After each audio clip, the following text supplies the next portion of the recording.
Hey, we are just so glad that you are here this morning.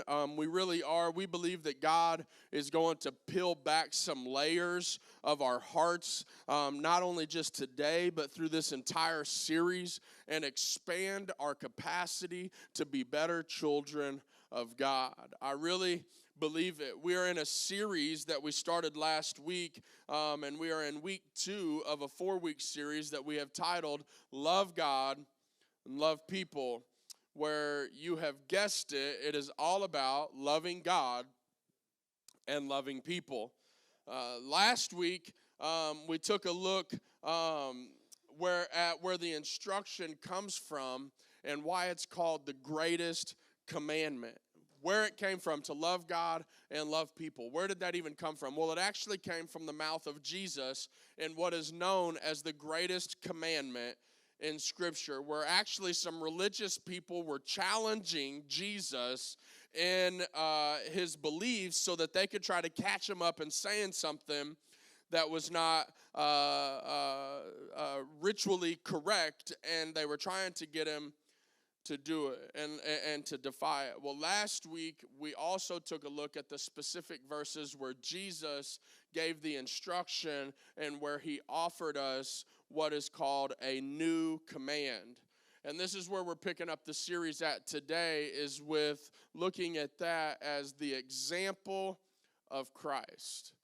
So I want to talk today for just a little bit from that topic, the example of Christ as we see it in the new command. And the new command is this: in John 13, 34 through 35, he says this: "A new command I give you, love one another. As I have loved you, so you must love one another. By this, everyone will know that you are my disciples if you do what? If you love one another." Well, I think Jesus is got his point here, right? He says, hey, I give you this command. Just love me and you don't have to worry about anybody else. That's what he said. And he said, as I have loved you, just continue to love me that way. And by this, by you loving me on Sunday morning, everybody will know that you are my disciples if you just love me and hate people. Okay, so that's not what it says. That's just how we live. It actually says, a new command I give you, to love one another, and as I have loved you, so you must love one another. There's a hermeneutical principle that's called repetition. And when you see repetition in the Bible, it means that there is something that is trying to be emphatically emphasized. I wonder if that hermeneutical principle applies here. Let's read it again. A new command I give you, love one another. As I have loved you, so you must love one another. By this, everyone will know that you are my disciples if you love one another. Jesus' command and the example that he actually set for us was to love one another as he loved us, not as we love one another. Because let's be honest, if we base our love for one another off of the primitive of the love that we have established from past relationships, then we walk into a love with preconceived notions, and the love is not actually authentic because it's not based off of how he loves us. But fortunately for us, Jesus gave us numerous examples to look at and study, to emulate, as he ministered the gospel here on earth. And when I think about the example that Christ set, there are 2 specific words that come to mind, and one of them is a motto of my life, and it is intentional. You can't do anything in life without intentionally doing it. You've intentionally relapsed. You've intentionally sought out a man that wasn't good for you. You've intentionally sought out a woman that wasn't good for you. You intentionally neglected your kids' lives. You intentionally done a lot of stuff. But Jesus intentionally loved people. And the other word is impartially. Jesus loved other people intentionally and he loved other people impartially through his entire ministry life. He didn't just pick and choose who he loved like we do. In fact, he said, you need to love everybody like I have loved you. And so he set the standard by his love, not by our love, not by the love that we've walked into, not by the broken trust that we've walked with, not all of these other things. But he didn't pick and choose who he loved. He loved everyone. And he didn't just love everyone, but he loved everyone intentionally. And he loved everyone impartially. And today, we're going to look at a couple of specific stories in the Gospels of Jesus' intentional and impartial love and care for other people, right? Because it's easy to love people we like, right? I love you. Yeah. We love people who are like us, right? We love people who share our interests, people who share our desires, but it's difficult, however, to love people who are different than us. It's so difficult, right? It's difficult to love people that we disagree with. Like, have an encounter with a friend that you disagree with and see if it don't continue to forever change your relationship with that friend. Right? Because we disagree with them, it's hard to love people that we disagree with. It's hard to love people that have different interests than we do, different desires than we do, right? And most of us understand this concept because most of us generally surround ourselves with the people who are easy to hang out with, right? It's easy like a Sunday morning. I don't know who they wrote that song, but they were not ministers. Ain't nothing about a Sunday morning easy. I'm just telling you. But the problem for us as followers of Christ is that Jesus set a righteous example and then he advised us to follow him. And so whether we like it or not, Jesus wants us to be intentional and he wants us to be impartial about loving others. Think about this for a moment. Who has it been hard to love recently? Very true. For that matter, who has it been hard to even like recently? Yeah. Let me clear my throat. Y'all don't know nothing about that. Y'all too young for that. But did you know, not all of us, but did you know that Christ called us to love even those that no one else likes? Whew. And those that are even hard to love, he called us to love, right? Those that people say don't even deserve the love, yet he called us to not just love them, but intentionally love them. That means despite how you feel about them, despite what they've done to you, that you are to intentionally love that individual. Now, love doesn't always look over things, right? And love doesn't always mean that you have to completely forgive the person and give them 100 more chances to continue to ruin your life. That's another subject, okay? So don't use this as an opportunity to go and condone the sinful lifestyle that you've been living in anyways. That's a whole nother issue, right? But we're talking about loving people that are hard to love, not one, anyways. It's hard to love some people, but he's called us to intentionally love them, to love the ones that people say that they don't even deserve your love. That person don't deserve your love. Again, this is not a condonement to a sinful lifestyle, right? But this is somebody that God has called you to love everybody, right? He's called you to love everybody. It's not saying go get back with the girl that has completely crushed your life. Listen, dog, she was your 6th baby mama anyways.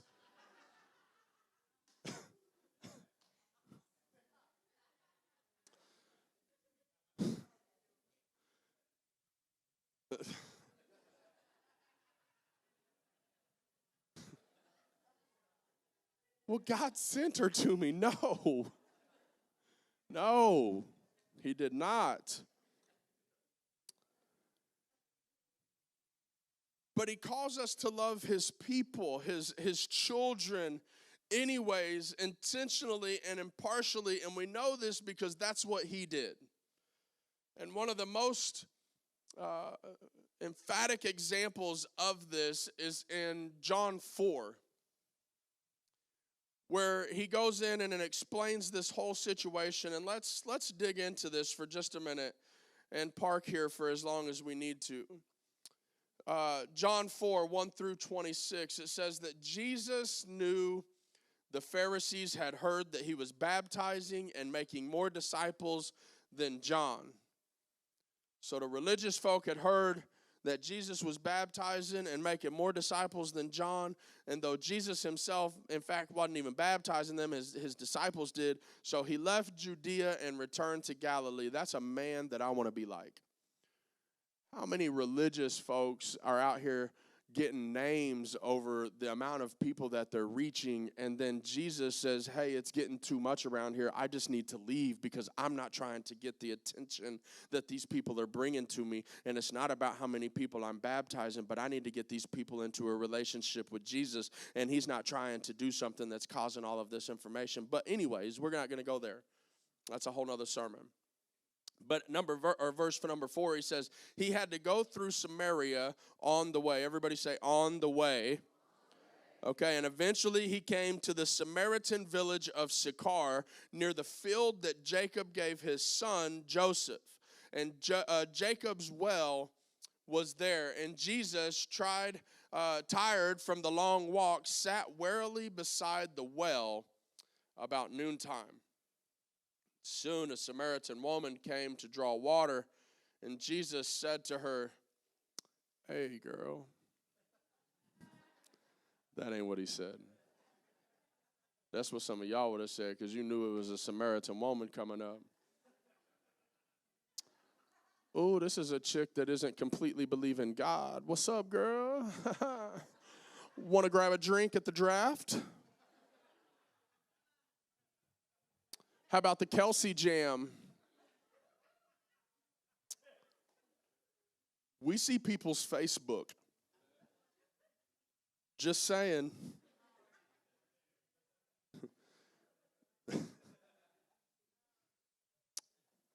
Soon a Samaritan woman came to draw water, and Jesus said to her, hey, please give me a drink.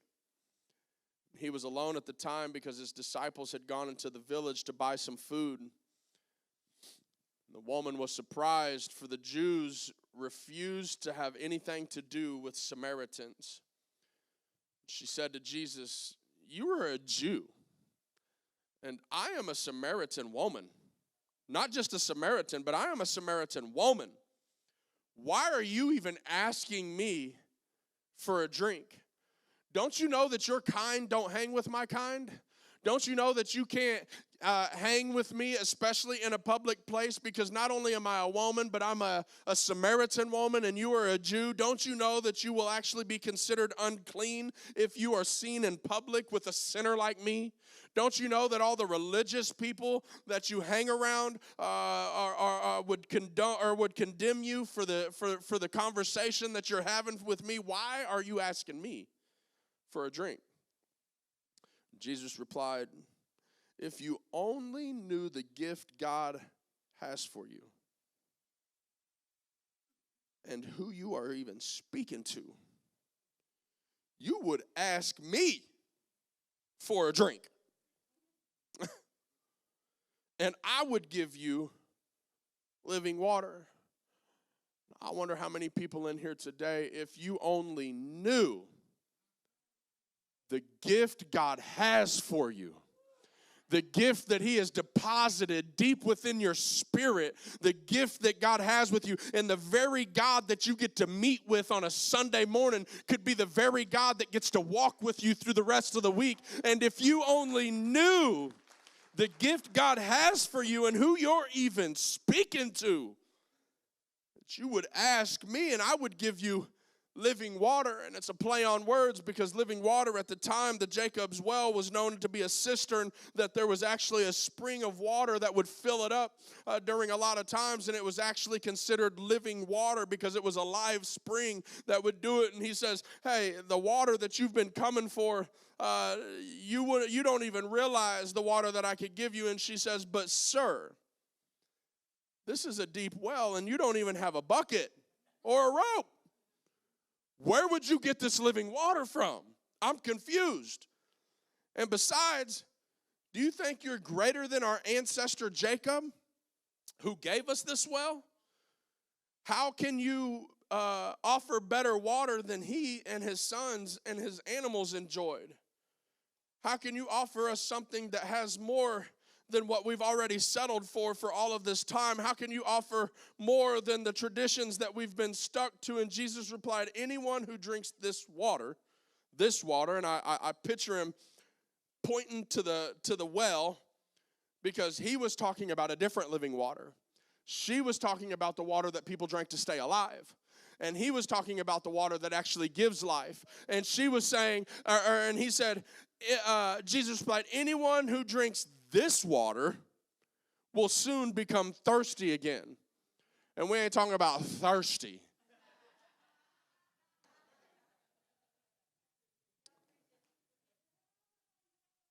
Although, we got to take into context who he's speaking about. And we're going to get to that. But Jesus replies, anyone who drinks this water, what water? It's the water of tradition. It's the water of their own interpretation of what religion really meant to them. It wasn't that it was anything other than that. See, a lot of the times I think that we overlook the understanding of what the Samaritans meant. I think I've actually even preached it wrong. Because in my own understanding, before I really dug into this yesterday, and I'm going to try to get as much done as I can, but I have this well up in me that I just want to just release. Because there is something that about the Samaritans that I never understood. I thought that the Jews considered people unclean if they associated with the Samaritans because they were lost. But see, they wasn't. The Samaritans was actually religious in their own mind.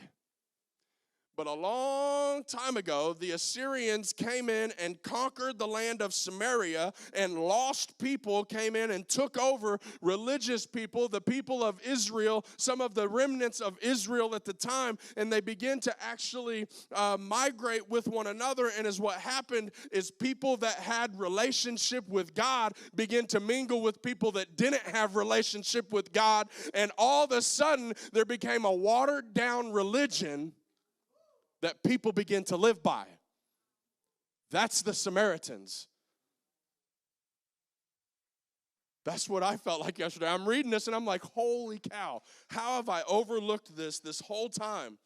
And them, they came back to the well to worship. There was actually a mountain on the other side of the well that's Mount Gerizim or something like that. I'm going to get there here in a minute. I'm actually getting in front of myself, but I don't care.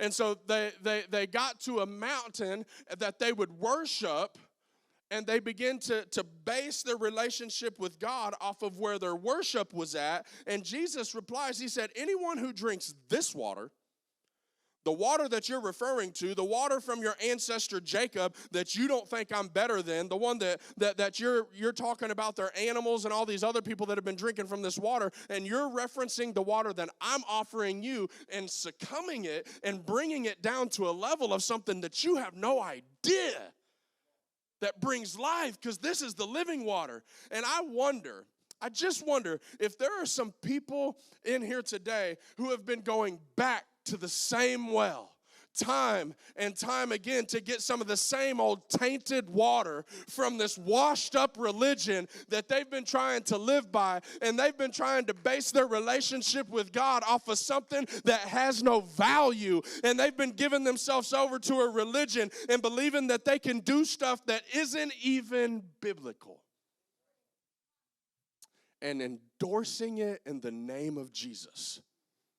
Or at this scenario, in the name of God. And they continue to be thirsty in their life. Or maybe there's some of us in here who have developed their own understanding of their relationship with God, and they've based it off of denominational differences, and all of a sudden we're attacking the bride of Christ because people believe different than us. And this is the situation, and is what's happening is their relationship with God doesn't even align with an authentic relationship with God. And I wonder how many people have been going back to the same thing and been doing the same things out of habit and been trying to rely on the same old traditions that we created as an alternative to an authentic relationship with Jesus.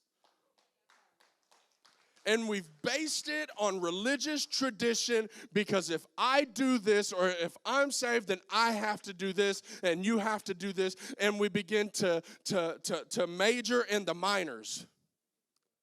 We begin to major in the things that mean nothing because we've based it on religion.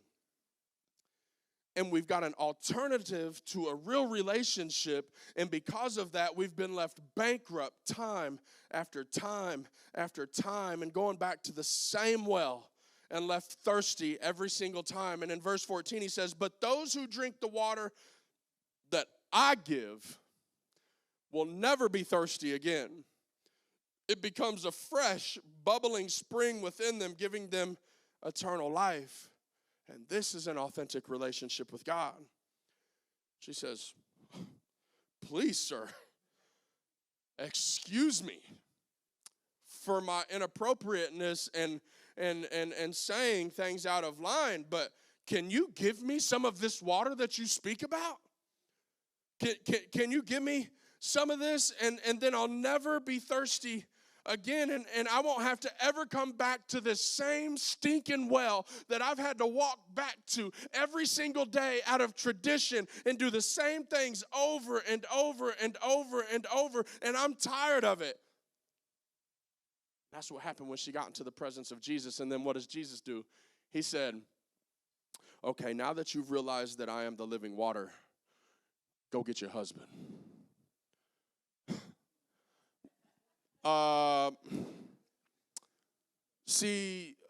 What had happened was Jesus, I don't have a husband. He said, "You're right. I know you don't have a husband, for you've had 5 of them. And you aren't even married to the man that you're living with right now." That's a word for somebody.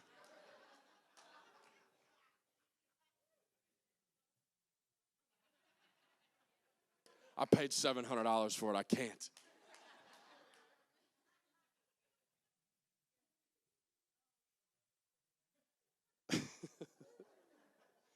That'll change somebody's life right there.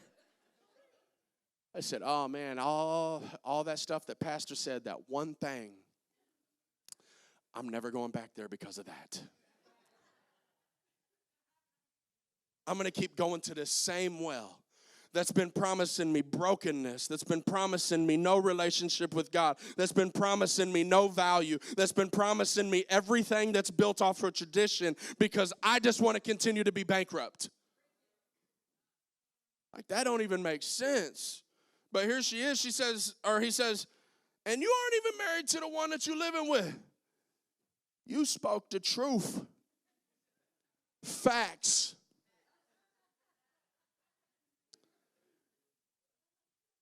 And then she responds and says, "Sir, you must be a prophet.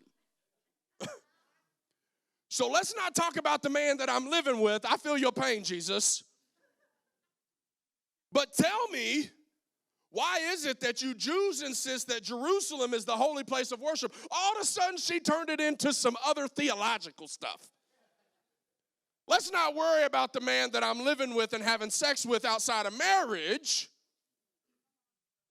How come Jesus can say it and it's a word? How come I say it and I offend you?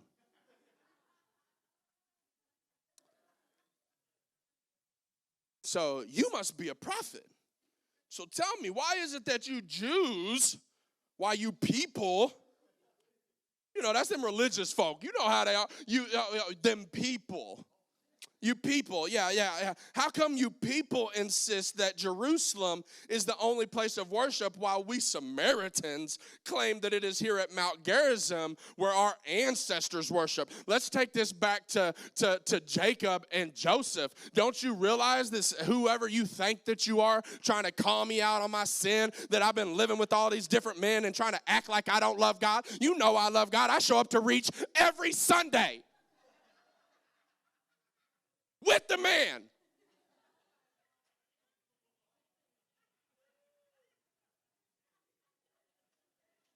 Gonna act like I don't. We pray over our meals. We even pray before we have immoral sex. How are you gonna tell me, you people, you Jews, you gonna tell me we Samaritans claim that here at Mount Gerizim, this place that we've always worshiped, this place where I've always come to meet God, where our ancestors even worshiped, and Jesus said, believe me, dear woman. I love Jesus' response. He said, Linda, listen to me. Linda, listen to me. The time is coming when it will no longer matter whether you worship the Father here on this mountain or even in Jerusalem. You Samaritans, y'all know very little about the one that you actually even say that you worship. While we Jews, we know all about him. For salvation comes through the Jews. And he was saying that because Jesus was declared through the prophets back in Isaiah and all of these other places that he was going to come from the people of Israel, and he was going to do these things that God was saying was going to happen. And he's proclaiming that the Messiah, see, is what we don't realize is that the Samaritans were actually looking for the Messiah. But they were looking for a prophet to come. That's why she acknowledged, oh, you must be a prophet. Because they were looking for a prophet because they only lived by the Torah. They only lived by the Pentateuch. They lived by the first 5 books in the Bible. And they didn't understand all the prophet stuff because they had a different belief system because they stopped growing where they left. Because when some people came in and all of a sudden they had a relationship with some people that didn't know God, their relationship with God stopped right there. And I wonder how many of us have got to a place where we're in our relationships with God where we've stopped growing because we've decided to have relationships with people that don't know God. And I'm not just talking about intimate relationships. I'm talking about actually spending the majority of your time around people that's going to pollute the very system that you believe in. And he says, you Samaritans know very little about the one you worship, while we the Jews know all about him, for salvation comes through the Jews. But the time is coming, indeed it is here now, when the worshipers will worship the Father in spirit and truth. The Father is looking for those who will worship him that way, not this way. And you have to understand, he was contending with the entire belief system that this woman had. For God is spirit, so those who worship him must worship in spirit and in truth. And the woman said, I know the Messiah's coming. The one who is called Christ. And when he comes, don't worry about what you say, dog. He's going to explain everything to me.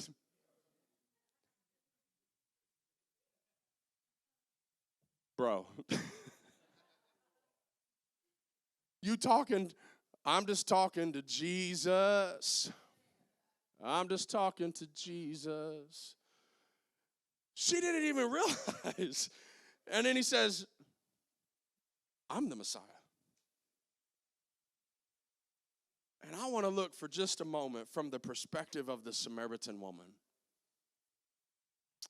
and look at what this really means, because there are many aspects of this story that are worth highlighting as we consider the example of Jesus as he was both intentional and impartial in his love and care for the Samaritan woman. Because despite all of the religious stuff, All of the stuff that made them different, all of the stuff that brought them to this point, all of the stuff that brought the conversation that we just discussed, all of that stuff didn't even matter because he loved her intentionally and impartially.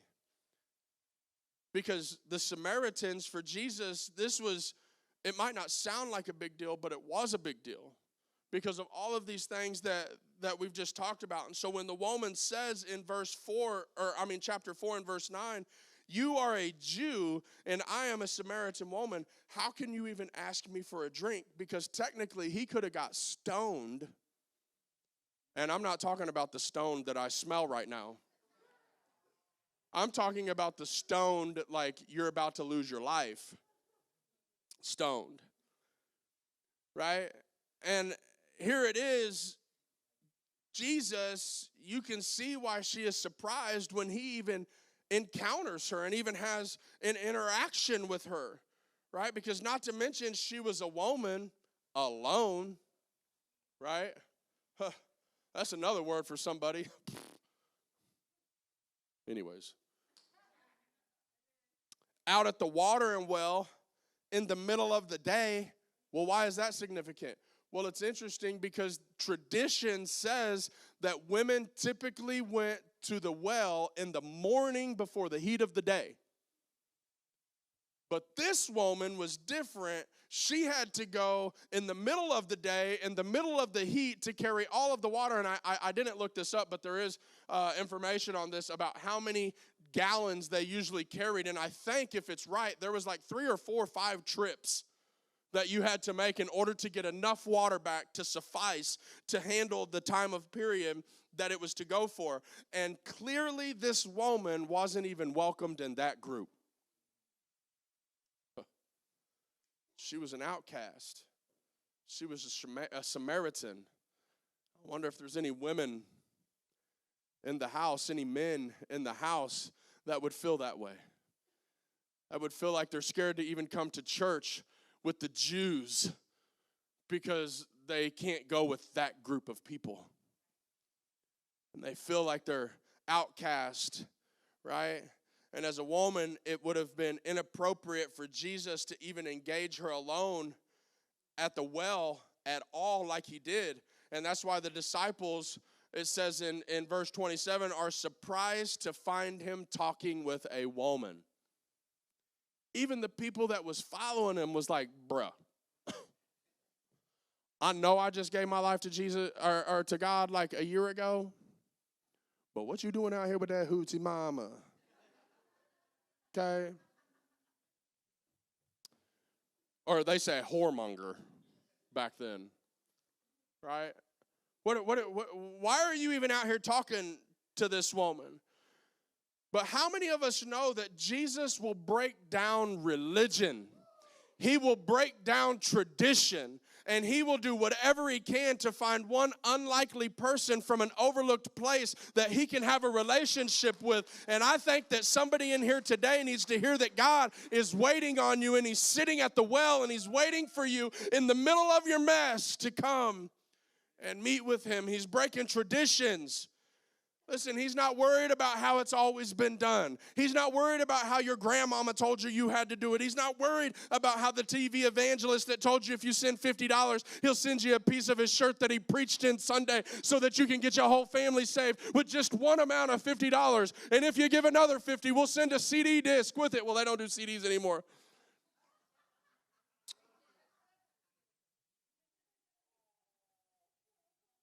And we've got to this place where we have stuck to tradition for so long, but he's not worried about tradition. He'll break tradition. He got killed because he did it. Straight up. Like he died by the hands of the religious people. The people that thought that they was doing it right was willing to fight everybody along the way that said that they were doing it wrong.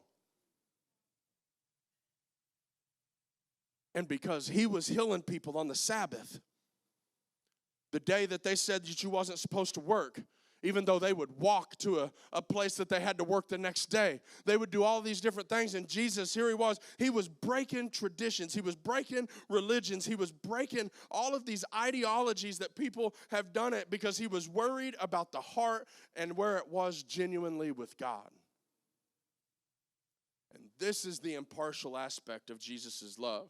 He shows up time and time again throughout the Gospels, and he's more willing to cross cultural lines for the sake of the gospel. And he's sitting here looking at the Samaritan woman at the place that they worshiped God at, and he's saying, listen, he's addressing it, literally. He's addressing it with her. And he said, listen, this is not the place of worship because there is going to come a time, in fact, it's here right now, that the place that you worship is no longer important. You're going to have to worship in spirit and truth. Listen, how one worships is far more important than where one worships. A lot of us are willing to rep reach, but we don't rep him. You're willing to die for reach, but your relationship with Jesus is pathetic. Reach on mine, cuz.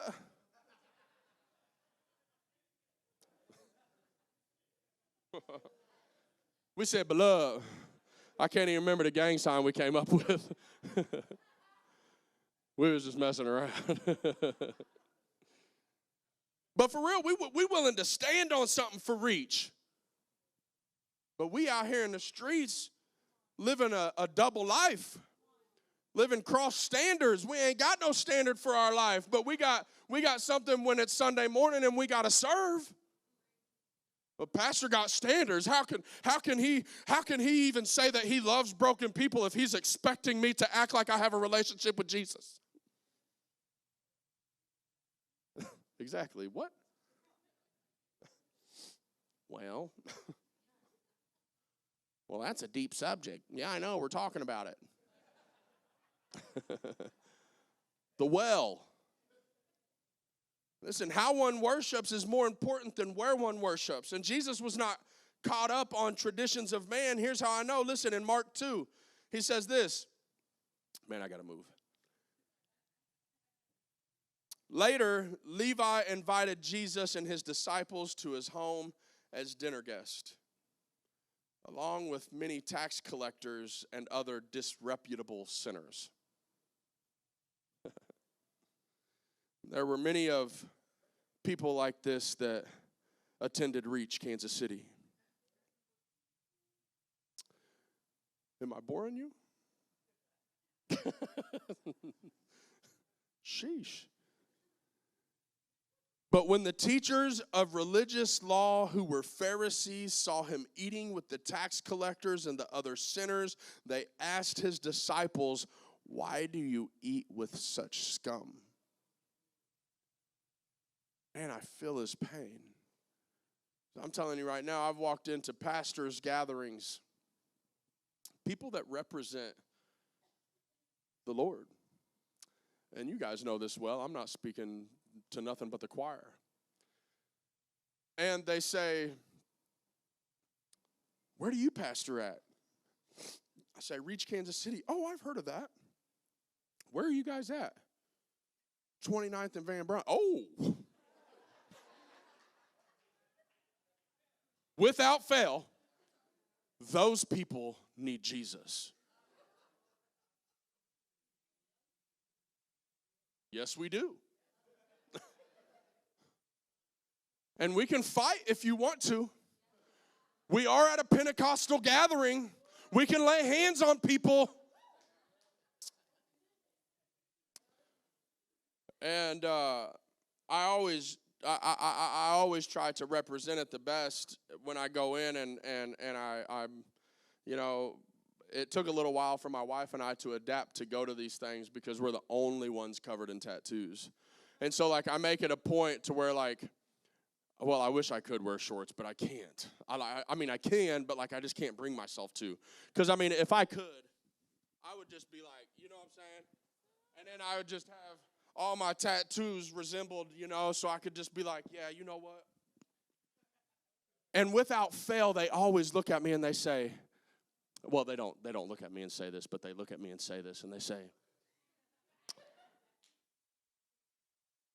how are you even saved when you have tattoos? And I say, how are you even saved when you hate people with tattoos? And they're like, you kind of people need Jesus. And they say this, they say, well, what are you guys doing down there at Reach? Pastors always measure success by numbers. I'm not that guy. Like, I mean, I like numbers. I like to see things growing, but I'm not that guy. I don't very seldomly, unless it's like a very packed house, am I like, dang, baby, how many people was here today? But I don't really care. And they're like, well, how is Reach going? Oh, man, it's going great, man. People's lives are changing. Yada, yada. How many people do you run? If that matters. Well, let's say in the last 6 weeks, we've seen how many people? 80-ish people give their life to Jesus. Who cares about how many's here? I mean, if you really want to know, it's like 400 and something. And they're like, oh, what are you guys doing? Loving those people. You know, the ones that you guys kicked out of your church. We took the rejects. I was a reject, okay?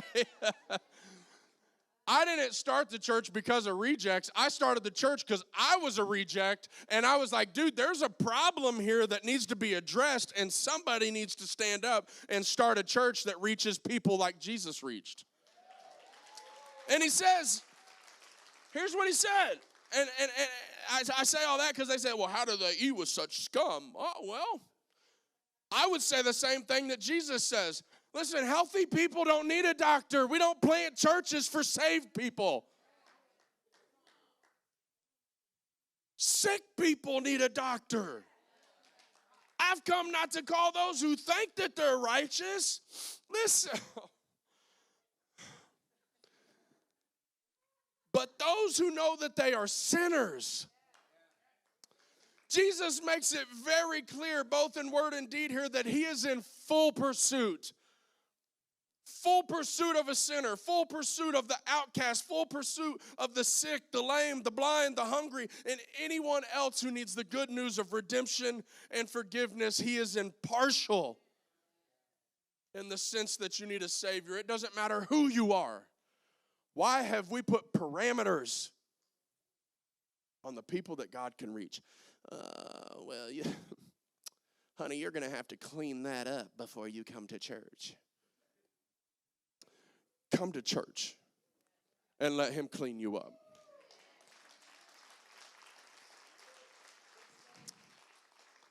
Well,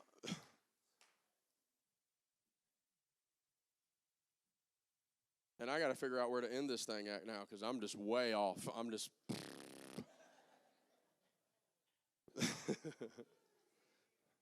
Third service starts in 15 minutes, guys. I'm preaching this again tonight. Wait till they get it. I got 2 hours with a captive audience.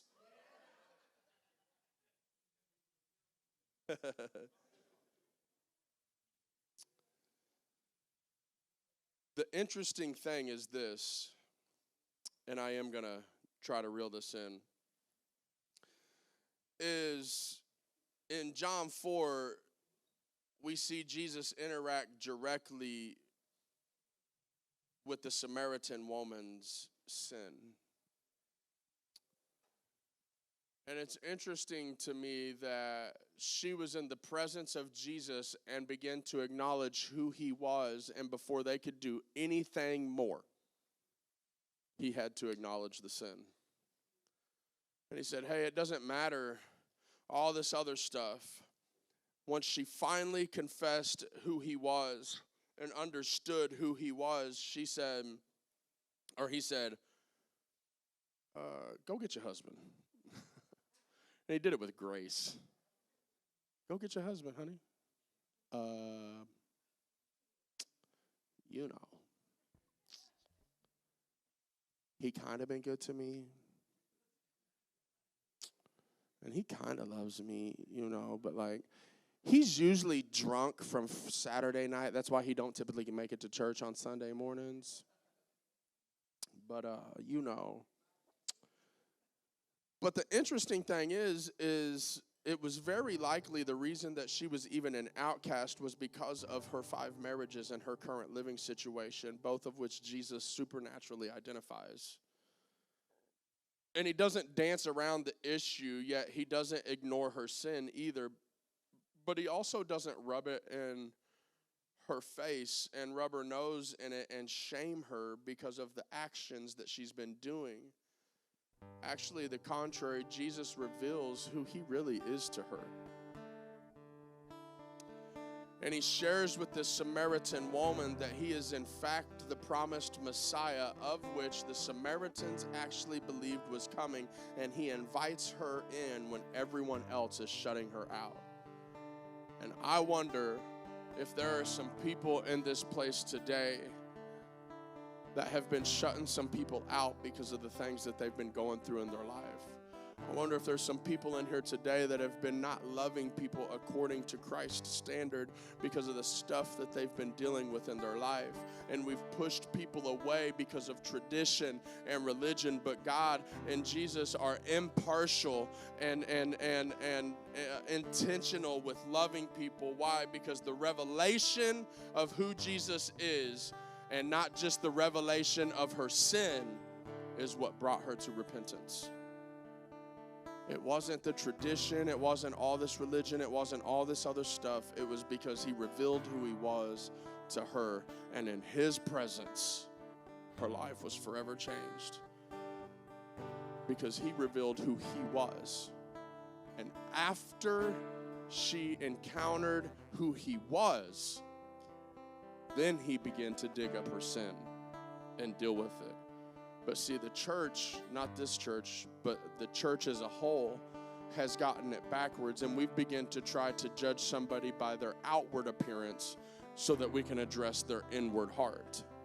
When God is saying, I don't look on the outside, I look on the inside. And that's not to condone any lifestyle that anybody is living, but is what it is it's saying that once you begin to come to Jesus authentically, and you don't base it on your Sunday attendance, but you base it on an authentic relationship with Jesus, and you do it, the things are amazing. And the reason why he loves to reach broken people is because of this. Not only was she an outcast, not only was she somebody that was rejected, not only was she somebody that had to go out and pursue something on her own because she wasn't socially accepted by all of these other people because of the things that she had been doing in her life, and nobody wanted to accept her, and everybody hated her, and everybody rejected her because they was considered unclean if they even had conversation with her. Not any of that. But Jesus looks at somebody like that and he says, hey, you know what? This is prime pickings. Why?